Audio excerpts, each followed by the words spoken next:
Esta viagem começa na costa sudoeste de Portugal, na Península de Troia.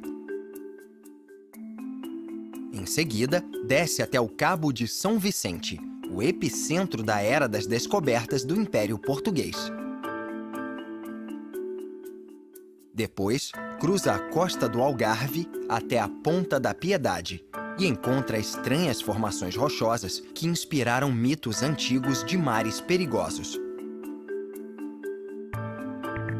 Então, segue para a Ponte do Guadiana, uma das muitas travessias da fronteira natural entre Portugal e Espanha. A viagem termina em Mértola, uma cidade que já foi símbolo da fusão cultural que moldou este país.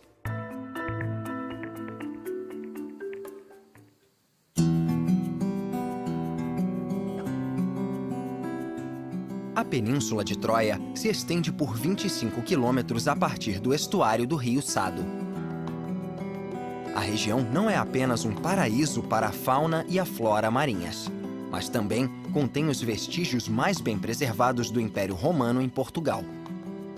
Vestígios de processadoras de peixe e sal, banhos romanos e cemitérios antigos são provas da influência clássica no país. O aroma singular de lavanda selvagem perpassa a maior parte da península, e golfinhos nariz de garrafa frequentam as praias, tornando a ilha um destino turístico muito popular. A viagem segue a costa para o sul, e a paisagem selvagem é interrompida na cidade portuária de Sines. Este é um dos maiores complexos marítimos industriais de Portugal. Hoje, a economia da cidade depende basicamente de refinarias de petróleo. O porto, inclusive, contém um terminal para produtos brutos líquidos, que pode suportar navios-tanque enormes como este. Sines é um porto importante há muito tempo. Na antiguidade, os romanos estabeleceram uma enorme salga de peixes na cidade. Em épocas mais recentes, a localização estratégica e a pesca abundante fizeram Sines enriquecer rapidamente. O grande explorador Vasco da Gama nasceu na cidade em 1460, durante a Grande Era das Descobertas. Foi ele que comandou os navios que contornaram a ponta da África pela primeira vez e viajaram até a Índia. Ao sul da cidade fica a Central de Sines. Estabelecida na confluência de rotas de transporte de petróleo e minério, esta termoelétrica foi criada no fim dos anos 80 para tentar diversificar a produção energética portuguesa, depois que uma grave crise petroleira abalou o mercado europeu. O Parque Natural da Costa Vicentina cobre grande parte do litoral sudoeste de Portugal. Nele, existem praias límpidas e pitorescas, e vilarejos incríveis como o balneário de Porto Covo. Ele também tem uma das poucas áreas para nudistas do país. O parque se estende por quase 150 quilômetros, de Sines ao Cabo de São Vicente. Grande parte dele é composta por uma mistura de penhascos e enseadas de areia. O Oceano Atlântico maltrata muito este trecho de costa, mas antigos portos pesqueiros oferecem segurança aos iates particulares modernos. Uma das grandes vantagens de ver a Costa do Ar é a possibilidade de observá-la de maneira singular. As várias camadas de estratos que se acumularam na região por milhões de anos, enquanto as forças da Terra moldavam o mundo, podem ser vistas claramente neste trecho da costa. Durante as tempestades, ondas fortes e pedras batem na base do penhasco, retirando a seção inferior da rocha e fazendo a superior cair. Este processo de erosão vem acontecendo há milhões de anos. Hoje, esta região de Portugal está se tornando mais conhecida, e turistas estão vindo se hospedar nos novos resorts da região. Os investidores com permissão para construir criaram vilas de verão luxuosas como esta, com uma vista espetacular para o mar e a costa. Nos meses de verão, este pode ser um lugar idílico. Mas em outras estações, tempestades chicoteiam os penhascos e podem tornar a vida complicada para os poucos habitantes da região.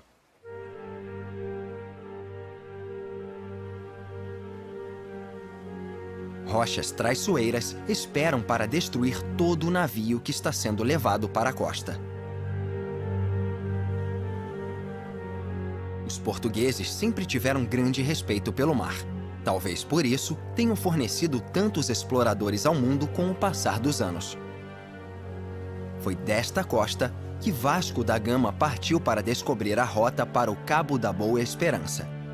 E que em 1500, Pedro Álvares Cabral saiu para cruzar o Atlântico e descobrir o Brasil, definindo Portugal como uma das grandes potências europeias do século XVI.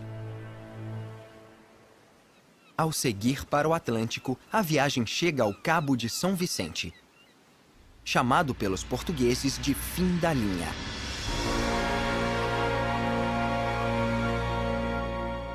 No limite de um penhasco de 75 metros de altura, fica o farol mais famoso de Portugal, um ícone da história marítima da Europa.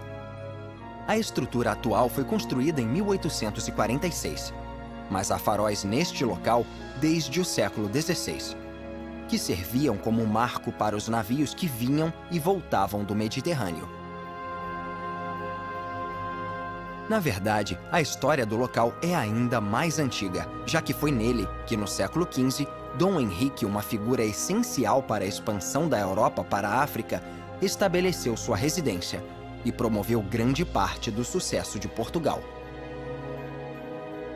Ele também criou uma escola perto do farol, atraindo os maiores talentos de toda a Europa que vinham aprender a fazer mapas, construir navios e navegar.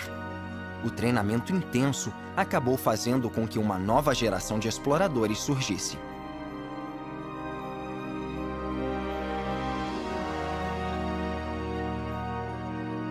Hoje, o farol ainda assiste à passagem de embarcações por uma das rotas mais movimentadas do mundo. Suas duas lâmpadas de 1000 watts podem ser vistas a 60 quilômetros de distância. No passado, a importância estratégica do cabo fez com que ele estivesse constantemente sob ameaça. Por isso, no século XV, Dom Henrique ordenou a construção da Fortaleza de Sagres, para proteger os interesses de Portugal. Ela também protegia os navios, enquanto eles esperavam que o tempo melhorasse para contornar o Cabo de São Vicente. No entanto, a fortaleza não reduziu os ataques. Em 1587, o famoso capitão inglês Sir Francis Drake saqueou a fortaleza e as construções que a cercavam. Nos séculos seguintes, o cabo testemunhou enormes batalhas navais entre os grandes países europeus. Mas, ironicamente, foi um terremoto devastador do século XVIII que reduziu a fortaleza a escombros. Ela foi restaurada em meados do século XX para lembrar o passado militar de Portugal.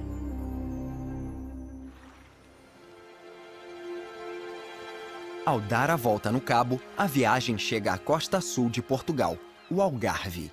Esta é uma das áreas litorâneas mais populares da Europa. O nome Algarve lembra a época em que os mouros invadiram e ocuparam grande parte do sul da Península Ibérica, já que em árabe a palavra significa oeste.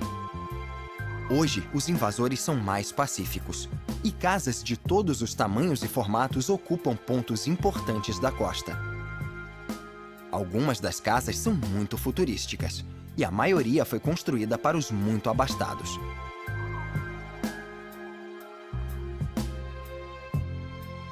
E nenhuma cidade tipifica mais o Algarve do que Salema.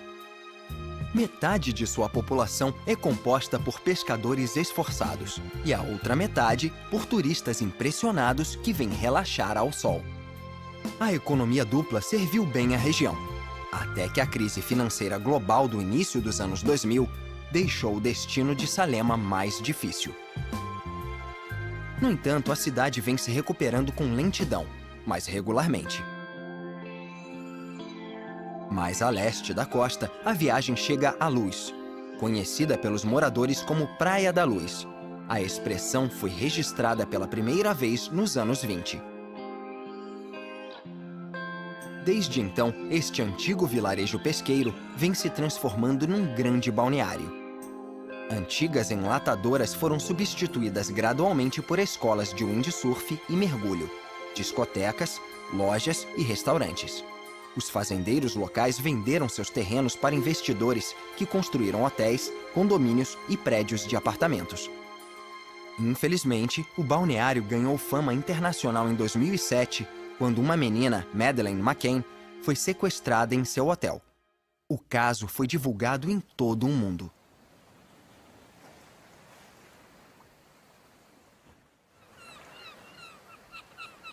Uma viagem curta por estes penhascos imponentes leva turistas até a maior maravilha natural desta costa e um dos locais mais bonitos de Portugal, a Ponta da Piedade.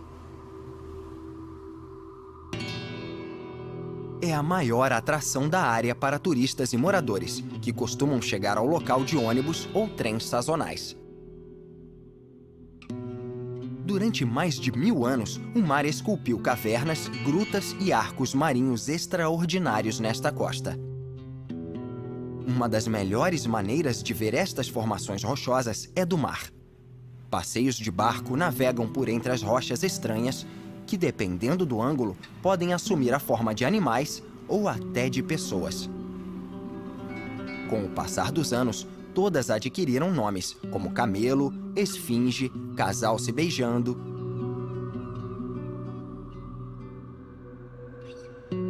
Há 500 anos atrás, estas formas estranhas inspiraram a criação de histórias de figuras míticas, como Adamastor, o gigante que amaldiçoa os marinheiros da região.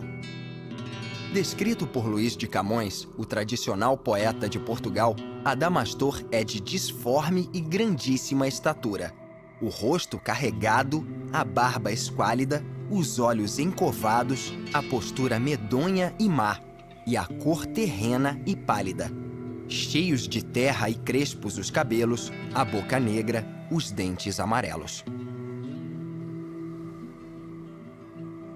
A figura mítica foi criada para representar os perigos que os portugueses enfrentavam quando saíam em busca de novas terras. Ele costumava ser desenhado nos mapas em lugares em que navios não haviam velejado ou que haviam naufragado.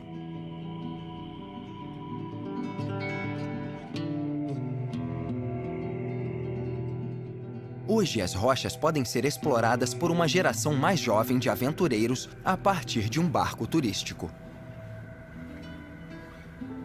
Para os mais audaciosos, os caiaques são uma ótima opção. Mas existe um morador destas rochas que é menos assustador: um pombo selvagem raro. Ele é o ancestral de muitas das espécies encontradas em toda a Europa. Do outro lado da baía fica Lagos. Situada na ponta do rio Ben Safrim, ela é uma das cidades mais visitadas do Algarve, se não de Portugal. Era nela que, no século XV, o infante Dom Henrique passava a maior parte do tempo, coordenando expedições pela costa africana. Ao chegar à África, os exploradores deram início a um infame comércio de escravos. E Lagos se tornou o primeiro mercado da Europa e um centro para o negócio desumano. Neste castelo, Dom Henrique, que patrocinava as expedições, recebia 1/5 do valor das transações, o que fazia com que o infante tivesse uma fortuna considerável.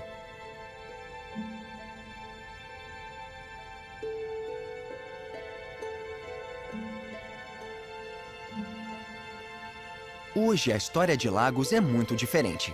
Um famoso site de viagens chegou até a afirmar que a cidade é o melhor novo destino turístico do mundo.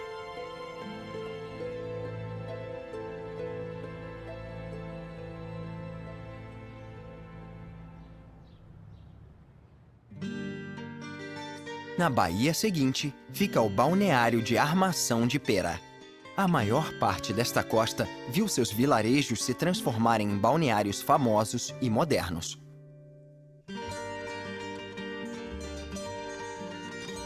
O velho charme vem sendo enterrado pelo concreto, à medida que mais e mais hotéis e apartamentos são construídos.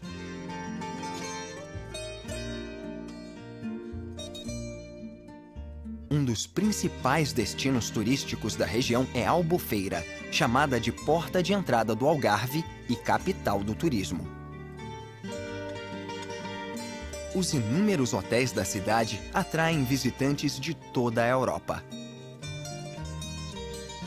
Dos 5 milhões de pessoas que vêm para o Algarve todos os anos, a maioria fica em Albufeira.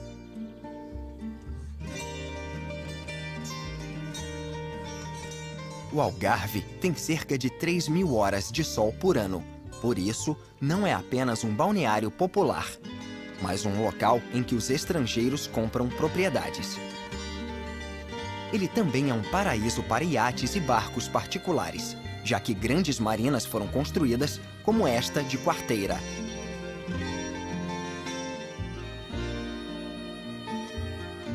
A região se tornou popular como um local de moradia, com praias excelentes, quadras de esporte maravilhosas e bons restaurantes e boates.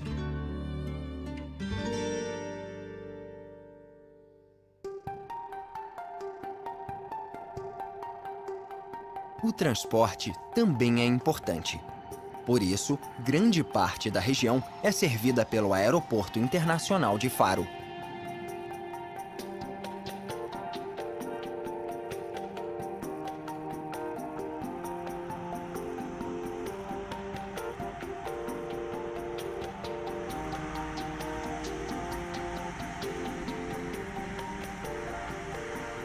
Cerca de 6 milhões de passageiros passam pelo aeroporto todos os anos. Mais de 30 companhias aéreas de toda a Europa usam as instalações. Hoje, turistas da Inglaterra, da Escócia e da Irlanda do Norte lideram as estatísticas de visitantes. O aeroporto foi aberto em 1966 e, desde então, passou por 2 grandes reformas. Ganhou um novo terminal de passageiros em 1989 e foi ampliado em 2001. Por causa do crescimento da popularidade do Algarve, as pistas e a infraestrutura do aeroporto vão ganhar uma nova ampliação, que permitirá o atendimento de 8 milhões de passageiros. Escolhido recentemente como uma das 7 maravilhas naturais de Portugal, o Parque Natural de Ria Formosa é formado por uma lagoa costeira singular, já que está constantemente sendo alterada pelo movimento dos ventos, das correntes marítimas e das marés. O parque se estende por 18.000 hectares e é um paraíso para observadores de pássaros, já que é um ponto de parada para aves que viajam entre a Europa e a África. Durante os meses de verão, uma ferrovia oferece uma viagem de 8 minutos pela Praia do Barril, um local com vista para a ilha de Tavira. No passado, o local era um ponto estratégico da entrada do Mediterrâneo e foi disputado por poderosos rivais europeus. No fim, a natureza se tornou vencedora. Um terremoto catastrófico atingiu Lisboa em 1755. Praticamente destruiu a ilha de Tavira com um enorme tsunami, que arrasou todo o terreno, destruindo fortalezas e vilarejos no caminho.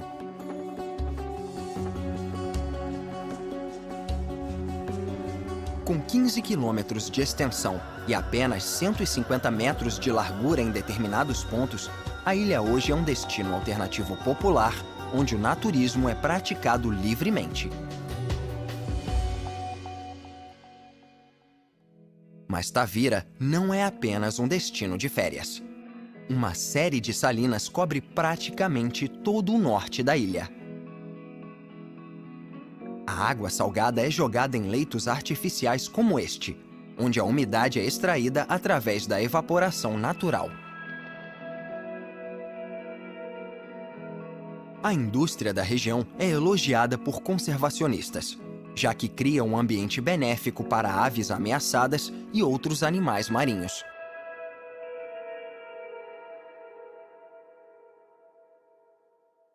Monte Gordo é o último balneário antes da fronteira com a Espanha. Hoje é difícil acreditar que este local moderno tenha sido apenas um vilarejo pesqueiro. Mas talvez tenha sido uma transformação inevitável, já que ele tem uma das praias mais bonitas do Algarve.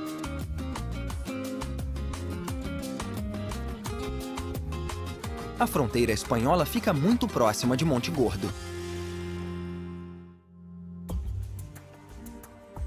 Por cerca de 50 quilômetros, Portugal e Espanha são divididos pelo rio Guadiana.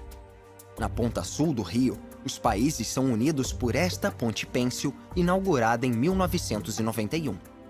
Foram necessários 4 anos para construí-la.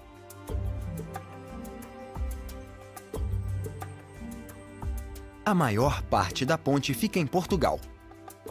Mas a Torre Leste foi construída numa ilha artificial no território espanhol.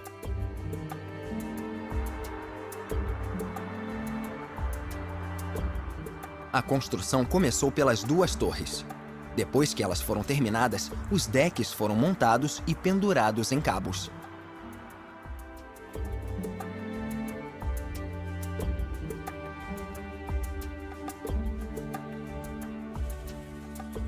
O deck, que tem 4 faixas para carros, é feito de concreto protendido e fica 20 metros acima do rio, o que permite que grandes embarcações passem por baixo dele. Uma ótima maneira de ver a ponte é pegar um dos barcos que levam turistas para passear pelo rio Guadiana. O passeio sai de Vila Real de Santo Antônio, uma cidade próxima à Foz do Rio, no sudeste de Portugal. O Guadiana tem 829 quilômetros e é o 4º maior rio da Península Ibérica. 578 quilômetros do rio estão na Espanha, 140 em Portugal e 100 formam parte da fronteira entre os 2 países. Ele é navegável por cerca de 120 quilômetros, até a barragem de Alqueva. A viagem segue o rio e chega a seu último destino, a antiga cidade fronteiriça de Mértola. Situada numa colina com vista para o rio Guadiana, a cidade já foi, milhares de anos atrás, um posto avançado importante para fenícios e cartagineses. Mértola prosperou como porto comercial, pois o rio era muito usado para o transporte de produtos. O imperador romano Augusto elevou o status de Mértola a municipium e construiu as muralhas da cidade. Séculos depois, elas foram fortificadas pelos mouros.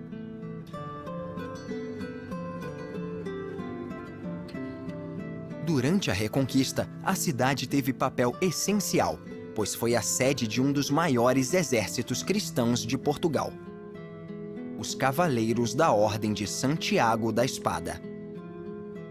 Mértola ainda mantém vestígios dessa fusão de culturas, como este castelo, que foi iniciado pelos muçulmanos e terminado pelos cristãos no século XIV.